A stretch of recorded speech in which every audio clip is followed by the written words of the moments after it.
तो students second chapter some basic concept of macro economics हम लोग रीड कर रहे थे। And some basic concept of macro economics में हम लोगों ने अब तक गुड्स वाले कंटेंट की स्टडी कर लिया था। हमने कहा था कि हम लोगों को यहाँ पर टोटल मिलाकर 3 पार्ट में स्टडी करना है, goods, investment and stock and flow को। तो हम लोगों ने ना यहाँ पर बेटा गुड्स को रीड कर लिया था और हमने गुड्स से रिलेटेड कंटेंट पर अगर बात करें तो बेटा गुड्स में हम लोगों ने 4 टाइप के गुड्स की स्टडी कर लिया था। फर्स्ट ऑफ ऑल हम लोगों ने रीड किया था गुड्स में बेटा हमारे लिए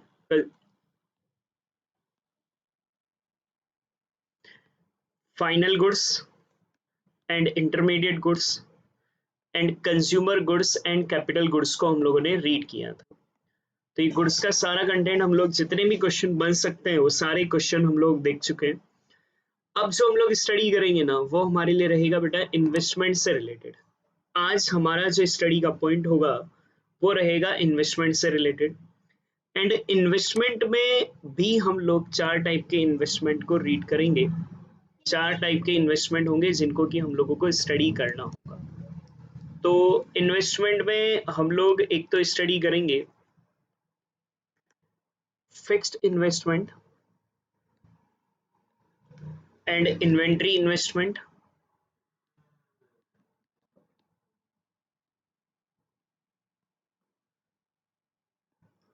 एक हम लोग रीड करेंगे gross investment and net investment. 4 topic है जिनको कि हम लोग स्टडी करेंगे यहाँ पर इन्वेस्टमेंट में भी। Fix investment, inventory investment, gross investment and net investment. First of all तो पॉइंट आता है सर इन्वेस्टमेंट किसको कहेंगे। तो इन्वेस्टमेंट बेसिकली अगर आपको याद आए ना तो हम लोगों ने 11th में स्टैटिस्टिक्स में फर्स्ट चैप्टर में इन्वेस्टमेंट का मीनिंग देखा था। The expenditure bye a producer on such assets which help to generate income। हम लोगों ने कहा था ऐसी एसेट्स पर एक्सपेंडिचर जो कि प्रोड्यूसर करता है जिससे कि उसकी इनकम जनरेट हो सकती है, उससे हम लोगों ने इन्वेस्टमेंट 11th में कहा था। टेक्निकली ना ये ध्यान रखना इन्वेस्टमेंट का मतलब होता है हमारे लिए capital formation.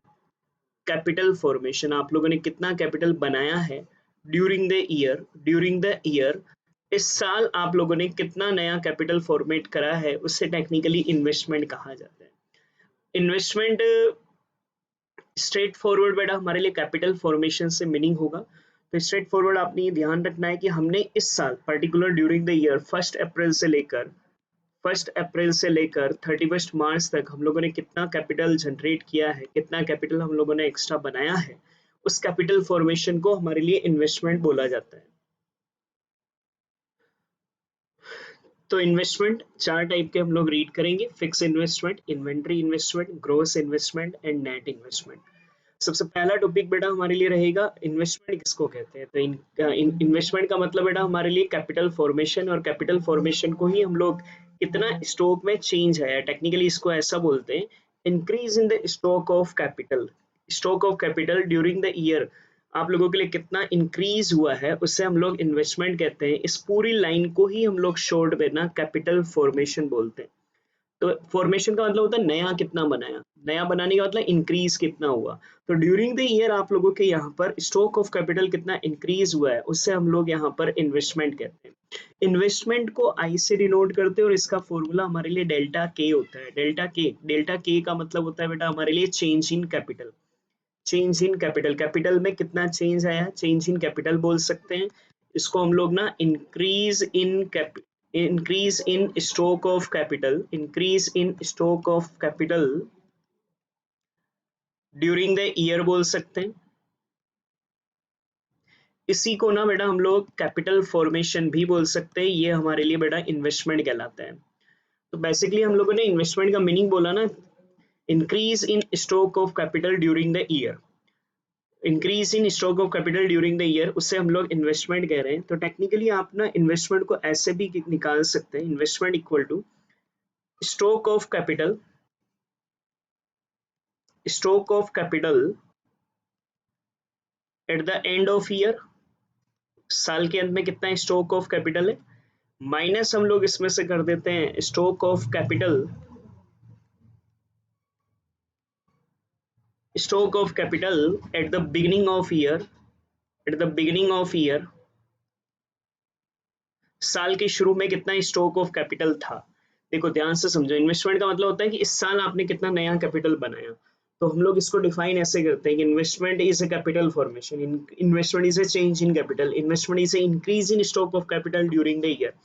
It is denote by delta के। डेल्टा के का मतलब change in stock of capital हमारे लिए हो गया। इन्वेस्टमेंट को आप ऐसे भी फाइंड आउट कर सकते हो, stock of capital at the end of year minus stock of capital at the beginning of year.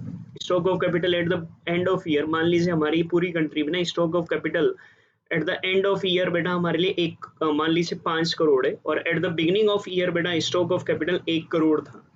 इस इसका मतलब ये हुआ ना कि आपने पूरे ईयर में 4 करोड़ का स्टॉक ऑफ कैपिटल और इंट्रोड्यूस करा था।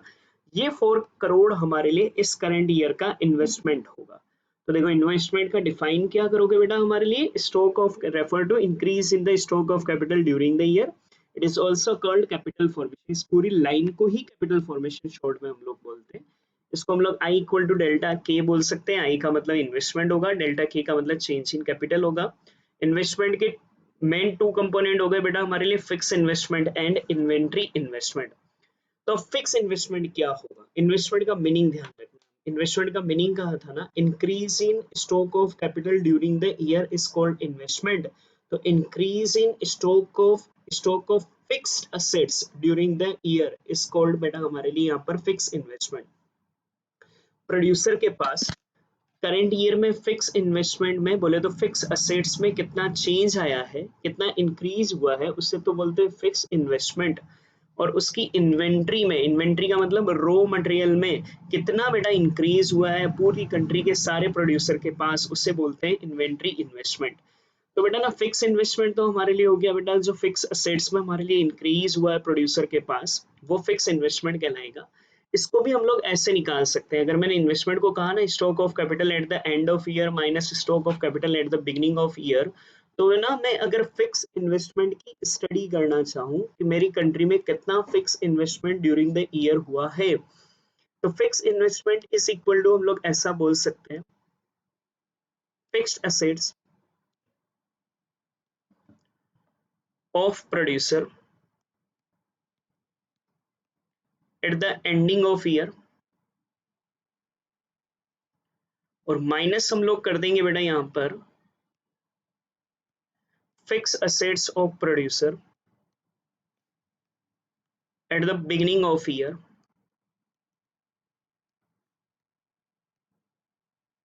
तो ये आपकी कंट्री का करंट ईयर का फिक्स इन्वेस्टमेंट आ जाएगा।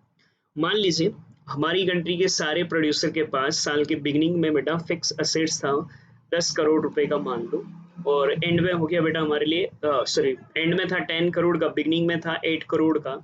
इसका मतलब ये हुआ ना कि इस साल प्रोड्यूसर के पास फिक्स असेट्स कितने से इंक्रीज हो गए। फिक्स असेट्स का मतलब तो समझते हैं प्लांट एंड मशीनरी वगैरह। ये हमारे लिए 2 करोड़ रुपीज का हम लोगों ने इस साल और एक्स्ट्रा बेटा यहाँ पर प्लांट एंड मशीनरी को परचेज करा है। ये हमारे लिए फिक्स इन्वेस्टमेंट कहलाता है। फिक्स इन्वेस्टमेंट को ही बेटा हम लोग यहाँ पर फिक्स्ड कैपिटल फॉर्मेशन भी बोलते हैं। तो जब इन्वेस्टमेंट को आप कैपिटल फॉर्मेशन बोलते हैं ना, तो फिक्स इन्वेस्टमेंट को हम लोग फिक्स्ड कैपिटल फॉर्मेशन भी बोल सकते हैं, फिक्स कैपिटल फॉर्मेशन भी बोल सकते हैं। अब बेसिकली अगर हम लोग फिक्स इन्वेस्टमेंट को डिफाइन करें तो it refers to the increase in, ऊपर का मीनिंग ही ध्यान रखना ना, increase in the stock of fix assets of the producer, increase in the stock of fix assets of the producer during the year, उससे हम लोग फिक्स इन्वेस्टमेंट कहेंगे। तो फिक्स इन्वेस्टमेंट को कैसे निकाल सकते हैं, stock of fix assets with the producer at the end of the accounting year minus stock of fix assets with the producer at the beginning of the accounting year. तो and में कितनी fix assets है 10 crore, beginning में कितना था 8 करोड़। इसका मतलब इस करेंट ईयर में आपने कितना एक्स्ट्रा फिक्स असेट्स बेटा इन्वॉल्व करा है आपके प्रोडक्शन में, तो सर 2 करोड़ को, उससे हम लोग बेटा यहाँ पर फिक्स इन्वेस्टमेंट कहेंगे। और फिक्स इन्वेस्टमेंट को ही हम लोग यहाँ पर फिक्स कैपिटल फॉर्मेशन भी बोल सकते हैं। तो जब आप फिक्स इन्वेस्टमेंट बोल रहे हैं तो उससे ही हम लोग फिक्स कैपिटल फॉर्मेशन भी कह सकते हैं। अब क्यों निकाला जाता है ये देखने का मेन पर्पस ये होता है कि मान लीजिए 2 करोड़ रुपए की हम लोगों ने फिक्स इन्वेस्टमेंट करा है। फिक्स इन्वेस्टमेंट का मतलब टेक्निकली ये मान लो ना, हमारा प्लांट एंड मशीनरी, हमारी कंट्री के सारे प्रोड्यूसर के पास बिगिनिंग में प्लांट एंड मशीनरी 8 करोड़ के ही थे, अब वो बेटा 10 करोड़ की प्लांट एंड मशीनरी हो गई है उनके पास। इसका मतलब ये हुआ ना कि जितना ज्यादा आप लोगों के लिए फिक्स इन्वेस्टमेंट इस साल इंक्रीज हुआ है, उतना ही ज्यादा हमारे कंट्री में प्रोडक्शन की जो कैपेसिटी है, यहाँ से समझते चलना, प्रोडक्शन की जो कैपेसिटी है बेटा वो हमारे लिए इंक्रीज हुई है। जितनी ज्यादा हमारी प्रोडक्शन की कैपेसिटी इंक्रीज होगी, उतना ही हमारे लिए जीडीपी में ग्रोथ भी आएगा। तो बेसिकली एक कंट्री के लिए फिक्स इन्वेस्टमेंट का बहुत ज्यादा सिग्निफिकेंस होता है। जितना आपकी कंट्री में फिक्स इन्वेस्टमेंट ज्यादा होगा, वो ये लीड करेगा कि आपकी कंट्री में प्रोडक्शन कैपेसिटी इंक्रीज हुआ है। एंड प्रोडक्शन कैपेसिटी इंक्रीज होने का मतलब वो सीधे तौर पर आपकी कंट्री के जीडीपी ग्रोथ को लीड करेगा। तो बेटा क्वेश्चन पूछ सकता है कि इसका सिग्निफिकेंस क्या है, तो मैंने अभी आपसे डिस्कस करा है, यही सिग्निफिकेंस है। Fix investment raises production capacity of producer, producer की बेटा प्रोडक्शन कैपेसिटी को बढ़ाएगा। By rising production capacity of production producer it leads to high level of output in the economy. Economy output बेटा हमारे लिए इंक्रीज होगा, और इस जितना आउटपुट इंक्रीज होगा बेटा हमारे लिए जीडीपी ग्रोथ होगा। तो बेटा फिक्स इन्वेस्टमेंट के तीन बेटा हमारे लिए सिग्निफिकेंस हो गए। इससे बेटा हमारी जो प्रोडक्शन की जो कैपेसिटी है, वो प्रोडक्शन कैपेसिटी बेटा हमारे लिए इंक्रीज होगी, और प्रोडक्शन कैपेसिटी इंक्रीज होगी तो हमारा आउटपुट प्रोडक्शन भी इंक्रीज होगा, और आउटपुट इंक्रीज होगा तो हमारे लिए जीडीपी ग्रोथ भी बेटा हमारे लिए निकल कर आएगा। ये हमारे लिए फिक्स इन्वेस्टमेंट का कॉन्सेप्ट होता है। तो क्या ध्यान रखोगे? Definition, increase in stock of fixed assets with the producer during the period of N accounting year, या ड्यूरिंग द अकाउंटिंग ईयर, उससे हम लोग फिक्स इन्वेस्टमेंट कहेंगे। फिक्स इन्वेस्टमेंट का फॉर्मूला हमारे लिए stock of fix assets with producer at the end of N accounting year, minus करेंगे बेटा stock of fix assets with producer at the beginning of N accounting year. ये हमारी country का fix investment कहलाएगा। Fix investment को हम लोग fix capital formation भी बोल सकते हैं। और फिर हम लोग यहाँ पर कहना चाहें तो इसका सिग्निफिकेंस तीन है। जितना fix investment, plant and machinery mind में रखो, जितना फिक्स इन्वेस्टमेंट आपकी कंट्री में इंक्रीज होगा वो लीड करेगा production capacity of producer. by rise in production capacity of producer leads to high level of output, high level of output leads to GDP growth। ये हमारे लिए सिग्निफिकेंस होता है, इसलिए फिक्स इन्वेस्टमेंट की स्टडी की जाती है और एम्फेसाइज किया जाता है कि ज्यादा से ज्यादा फिक्स इन्वेस्टमेंट हमारी कंट्री में इंट्रोड्यूस। तो सर बात आती है कि हमारे लिए ना इन्वेंट्री इन्वेस्टमेंट क्या होगा। देखो इन्वेस्टमेंट का मीनिंग ही ध्यान रखो ना। इन्वेस्टमेंट के मीनिंग में हम लोगों ने कहा ना, increase in stock of capital during a year, उससे हम लोगों ने इन्वेस्टमेंट का। फिक्स इन्वेस्टमेंट हम लोगों ने कहा कि increase in stock of fix assets with the producer during an year. तो इन्वेंट्री इन्वेस्टमेंट का मतलब ये हो गया ना, हमारी कंट्री में प्रोड्यूसर के पास इन्वेंट्री कितना इंक्रीज हुआ है, कितना इन्वेंट्री हमारे लिए इंक्रीज हुआ है, उससे हम लोग यहाँ पर इन्वेंट्री इन्वेस्टमेंट कहेंगे। कितना इन्वेंट्री बेटा हमारे प्रोड्यूसर के पास बेटा यहाँ पर इंक्रीज हुआ है, उससे हम लोग टेक्निकली यहाँ पर इन्वेंट्री इन्वेस्टमेंट यहाँ पर बोलेंगे। तो जितना इन्वेंट्री हमारे लिए इंक्रीज होगा, इन्वेंट्री का मतलब होता है बेटा रॉ मटेरियल। देखो इन्वेंट्री तीन टाइप की होती है एक प्रोड्यूसर के लिए। जनरली तो इन्वेंट्री स्टॉक हो गया ना, स्टॉक हो गया हमारे लिए इन्वेंट्री बोला जा रहा है। इन्वेंट्री तीन तरह की होती है एक प्रोड्यूसर के पास। एक होता है बेटा हमारे लिए रॉ मटेरियल का इन्वेंट्री, एक होता है बेटा हमारे लिए वर्क इन प्रोग्रेस का इन्वेंट्री, एक होता है फिनिश गुड्स का। ये कॉन्सेप्ट समझो थोड़ा ध्यान से बेटा। देखो दो तरह के बिजनेसमैन हुए, एक जो प्रोडक्शन कर कर फिर सेल करते हैं, और एक जो बना बनाया प्रोडक्ट प्रोड्यूसर से परचेज कर कर फिर सेल करते हैं। दो तरह के बिजनेसमैन हो। एक तो हम खुद ही, मान लीजिए मैं फर्नीचर का बिजनेसमैन हूँ, मैं खुद फर्नीचर बनाकर फिर बेच रहा हूँ, और एक मैं बना बनाया फर्नीचर खरीद कर ला रहा हूँ और उसको बाद में सेल कर रहा हूँ। अगर हम लोग प्रोड्यूसर हैं ना, अगर हम लोग सिर्फ बना बनाया लाकर ही सेल कर रहे हैं, तो हमारे पास सिर्फ फिनिश स्टॉक का ही मटेरियल स्टॉक होता है, इन्वेंट्री होता है। सिर्फ फिनिश स्टॉक का ही इन्वेंट्री होता है अगर हम लोग मार्केट से बना बनाया लाकर सेल कर रहे हैं। लेकिन मैं ये बोल रहा हूँ कि हम एक प्रोड्यूसर हैं, और प्रोड्यूसर प्रोडक्शन करेगा और फिर बेटा प्रोडक्ट को सेल करेगा। तो मान लीजिए हम लोग फर्नीचर के प्रोड्यूसर हैं, हम लोग फर्नीचर को बनाते हैं, तो हमारे पास ना ईयर एंड में तीन तरह का इन्वेंट्री बच सकता है। एक हो सकता है बेटा हमारे लिए रॉ मटेरियल का, वो मटेरियल जिससे कि हम लोग गुड्स को बनाते हैं। लाइक बेटा हमारे लिए यहाँ पर फर्नीचर के लिए बेटा वुड हो गया, तो जो वुड हम लोग खरीद कर ला रहे हैं वो रॉ मटेरियल हमारे लिए हो गया। एक सेमी फिनिश गुड्स का, जिसको वर्क इन प्रोग्रेस भी बोल सकते हैं, ईयर एंड पर 31 मार्च को हो सकता है सेमी फिनिश गुड्स बेटा हमारे पास बचा हुआ हो। सेमी फिनिश गुड्स का मतलब होता है बेटा कि थोड़ा तो बन गया है, 31 मार्च तक फर्नीचर पूरा बनना बाकी है। हमने वुड से बेटा काम शुरू कर दिया था, हम लोगों ने थोड़ा बहुत बना दिया, लेकिन अभी भी वो बनकर फिनिश होना बाकी है। और एक जो कि हमारे लिए पूरा का पूरा फर्नीचर बनकर रेडी है, उससे हम लोग बोलते हैं बेटा फिनिश गुड्स। तो एक प्रोड्यूसर के पास तीन तरीके बेटा यहाँ पर इन्वेंट्री होता है, raw material, semi finish goods and finish goods. तो बेटा इन्वेंट्री इन्वेस्टमेंट का मतलब होता है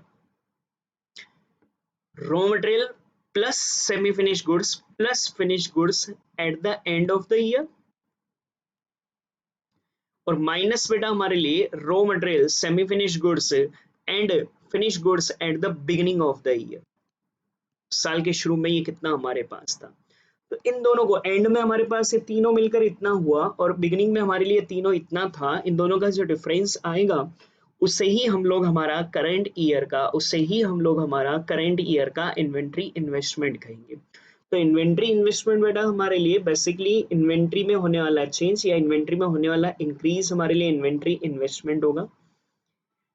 और ये इन्वेंट्री बेटा तीन टाइप का हमारे लिए होता है एक प्रोड्यूसर के लिए फिनिश गुड्स का, तो इसको ऐसा ही कहते हैं, refer to the increase in stock of, कितनी चीजों का बेटा, तीन तरह का increase in stock of finish goods, semi finish goods, raw material of the producer during an accounting year. तो इंक्रीज इन स्टॉक तो बोलना ही बोलना है, क्योंकि जो चेंज होता है ना उससे इन्वेस्टमेंट कहते हैं। Increase in stock of investment, increase in stock of finish goods, semi finish goods, raw material of the producer during an accounting year, उससे बेटा हम लोग यहाँ पर इन्वेंट्री इन्वेस्टमेंट कहेंगे। इन्वेंट्री इन्वेस्टमेंट को चेंज इन स्टॉक भी बोल सकते हैं। चेंज इन स्टॉक याद आए तो हमने बोला भी था, closing stock minus opening stock. अब यहाँ क्लोजिंग स्टॉक किसका बेटा, इन तीनों का। ओपनिंग स्टॉक किसका, इन तीनों का। तो इन तीनों का क्लोजिंग स्टॉक बोले तो at the end of the year, देखो inventory investment refers to inventory stock at the end of the accounting year minus inventory stock of at the beginning of an accounting year। तो inventory कितना था हमारे लिए beginning का और and में कितना था, उन दोनों का डिफरेंस हम लोग फाइंड आउट कर लें तो उससे हम लोग इन्वेंट्री इन्वेस्टमेंट कहेंगे। तो सर बात आती है हमारे लिए इन्वेंट्री इन्वेस्टमेंट का सिग्निफिकेंस क्या है। देखो जितना ज्यादा हमारे पास इन्वेंट्री है उससे हमें बेनिफिट क्या मिलेगा, उससे हम लोग सिग्निफिकेंस कहेंगे। देखो थोड़ा सा समझे, अगर आपके फादर का बिजनेस है, मान लीजिए आपका कार का शोरूम है, तो ना आपने देखा कार के शोरूम पर या क्लोथ का बिजनेस है, हम लोग बहुत सारा ना गुड्स खरीद कर रखते हैं, बहुत सारा हम लोग अपने पास स्टॉक रखते हैं।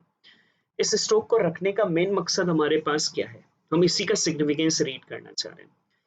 बेटा ना फिनिश्ड गुड्स का जो स्टॉक हम लोग मेंटेन करते हैं उसके पीछे हमारा दो मेन मकसद होता है।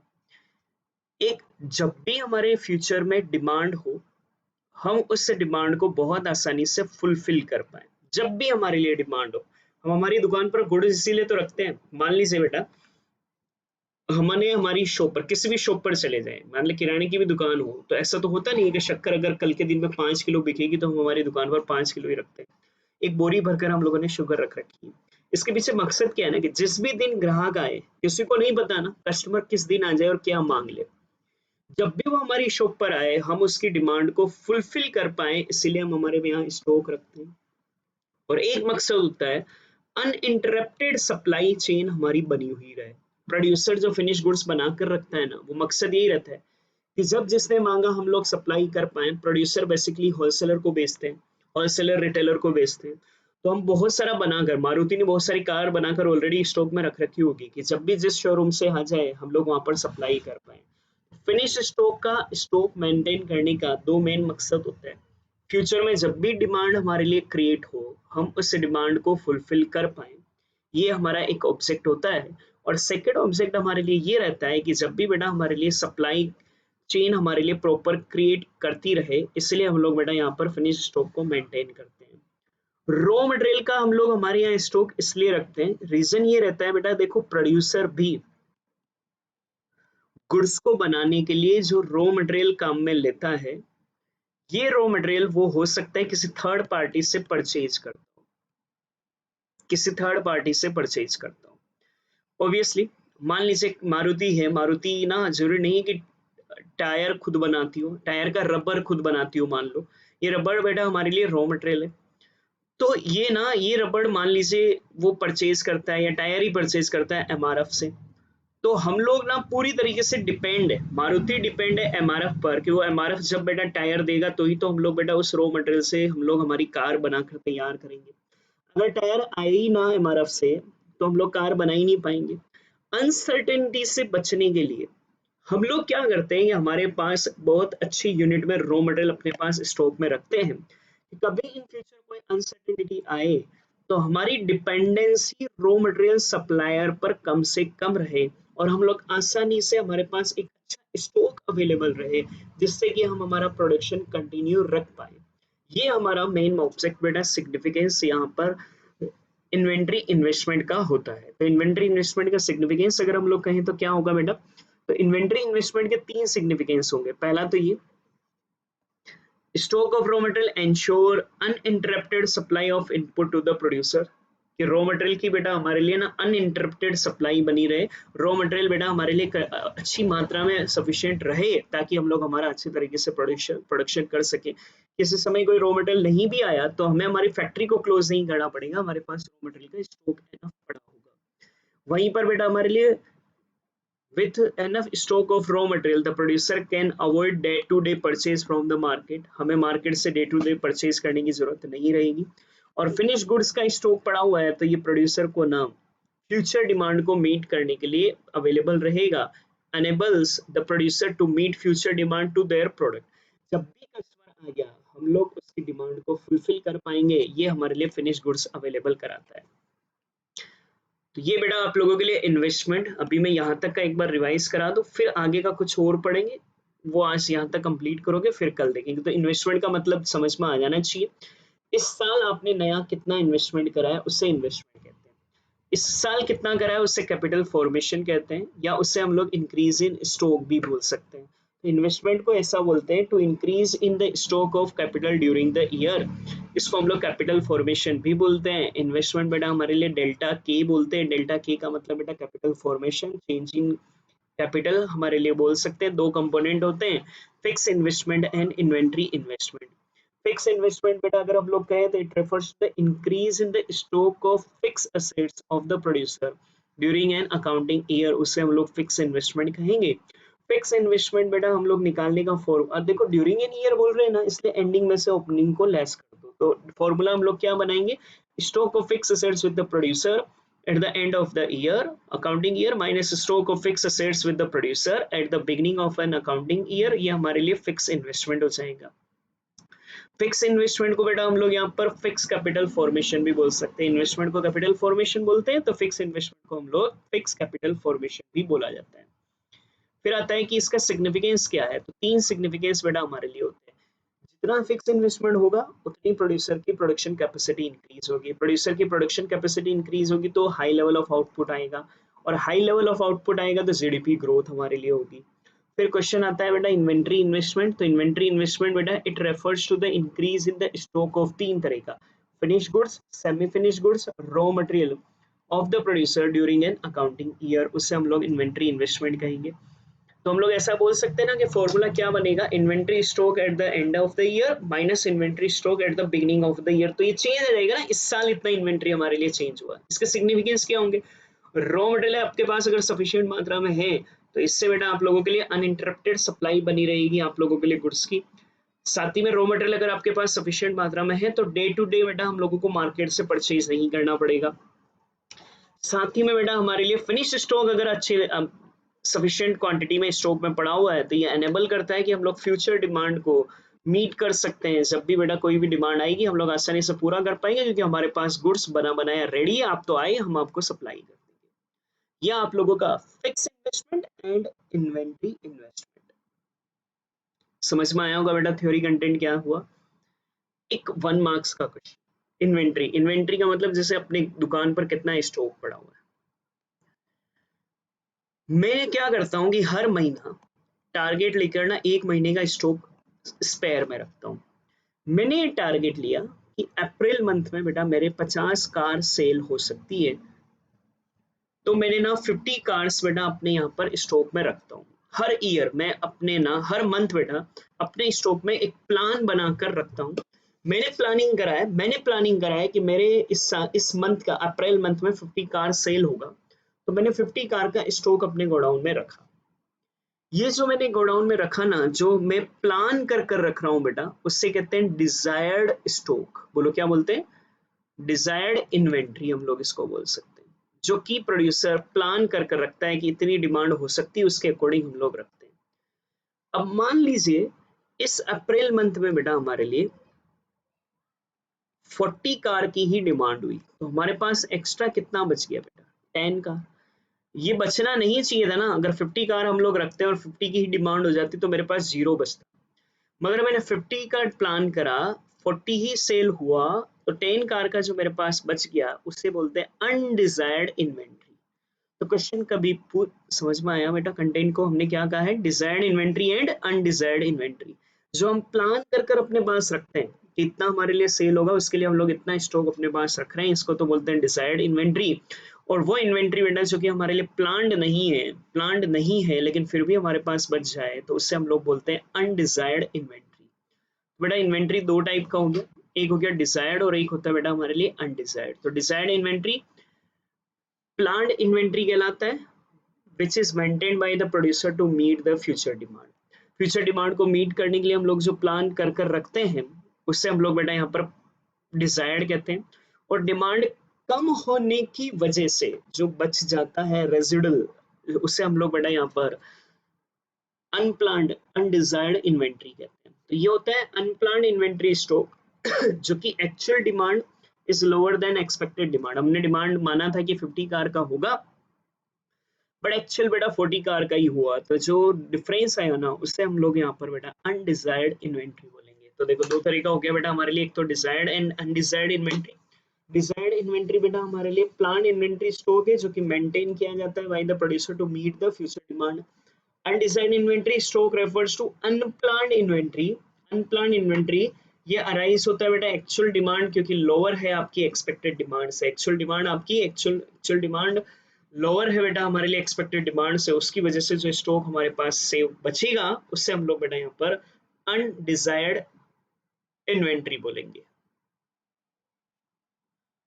तो आज आप लोग ये कंसेप्ट फिनिश करें, नोट्स को डिक्टेट करें, कल हम लोग ग्रोस इन्वेस्टमेंट नेट इन्वेस्टमेंट लेकर इन्वेस्टमेंट को फिनिश कर देंगे। फिर हमारा स्टॉक एंड फ्लो कॉन्सेप्ट और बचेगा, फाइनली उससे हम लोग रीड करेंगे। तो देखो आज हमने क्या क्या देखा इन्वेस्टमेंट का meaning. Sir increase in stock of capital during the year, उससे हम लोग इन्वेस्टमेंट बोलेंगे। इन्वेस्टमेंट को डेल्टा की भी बोल सकते हैं, कैपिटल फॉर्मेशन भी इसको बोलते हैं। दो तरीका, fix investment and inventory investment. Fix investment का मीनिंग देखा हम लोगों ने, उसका फॉर्मूला देखा, फिर इन्वेंट्री इन्वेस्टमेंट का मीनिंग, उसका फॉर्मूला, और दोनों के अपने अपने सिग्निफिकेंस देखे। और एक बेटा हम लोगों ने desired inventory and undesired inventory के बारे में डिस्कस किया। कल थोड़ा ज्यादा क्लास हम लोग रखेंगे क्योंकि आगे का gross investment and net investment थोड़ा लंबा पार्ट है। उसके लिए पहले आप आज ना बेटा एक कैपिटल गुड्स को डिटेल से जरूर रीड करना। कैपिटल गुड्स याद हो तो consumer goods and capital goods बेटा मैंने आप लोगों को रीड करवाया था। कैपिटल गुड्स को रीड करिएगा जरूर, कल हमारे लिए जरूरत पड़ेगी और कल हम इन्वेस्टमेंट को खत्म कर देंगे। नेक्स्ट 2 डेज में आपका स्टॉक एंड फ्लो खत्म हो जाएगा। उसके बाद हम लोग थर्ड चैप्टर और उसके बाद फोर्थ चैप्टर की थ्योरी को लेकर नेशनल इनकम पूरी तरीके से, उनमें तो सिर्फ 3 दिन का ही कंटेंट है, वो लेकर हमारे लिए पूरा फिनिश करेंगे। ओके बेटा, तो यहाँ तक जरूर नोट करें।